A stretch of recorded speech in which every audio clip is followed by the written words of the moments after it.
বন্ধুরা, আবার একটা নতুন রেসিপি নিয়ে তোমাদের মাঝে চলে এলাম। দেখতে পাচ্ছি এখানে তেল দেওয়া হয়েছে। দেখুন, মাছটা ভেজে নিয়েছি, তোমাদের সামনে ভিডিও করা হয়নি। তো দেখো, এখানে আমি আদা রসুন করে দিয়ে দিলাম।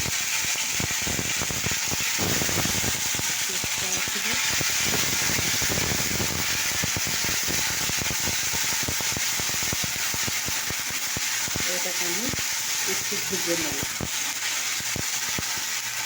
একটুখানি ভেজে নেব।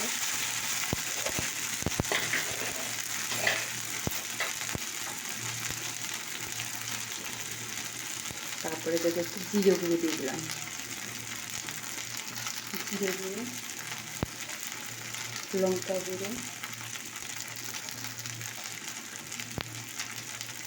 পরিমাণ মতো হলুদ, নুন,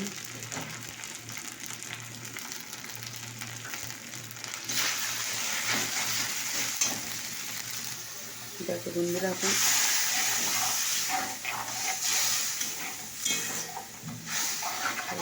আমাদেরটা একটু একটু ফুটলে পরে আর একটুখানি জল দিতে হবে। তো দেখো, এখানে টমেটো আর সজনে ডাঁটা আর আলু কাটা আছে। তো দেখো, আমি এই মশলার মধ্যে আমি দিয়ে দিলাম।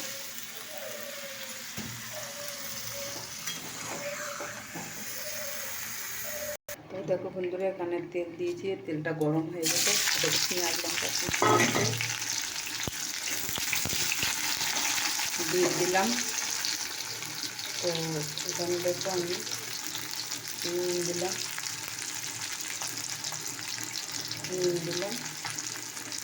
হলুদ দিয়ে দিলাম।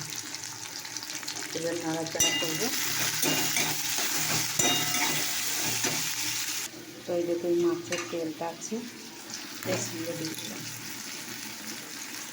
তো দেখো বন্ধুরা, আমার তেল ভাজাটা প্রায় হয়ে এসেছে, দেখতেই পাচ্ছি। আরেকটু হবে, সেটা ভালো লাগবে। এদিকে ঝোল এখন মানে কষাটা ফুটছে। তো দেখো বন্ধুরা, এটা আমার হয়ে গেছে, অফ করে দিলাম। এখন ওটা হয়ে গেছে। তো দেখো বন্ধুরা, আমার এরকম মশলা নাড়া হয়ে গেছে। এবার আমি জল দিয়ে দিলাম। তো কড়াইটা আমি বেকানো আছে, সোজা করতে হবে।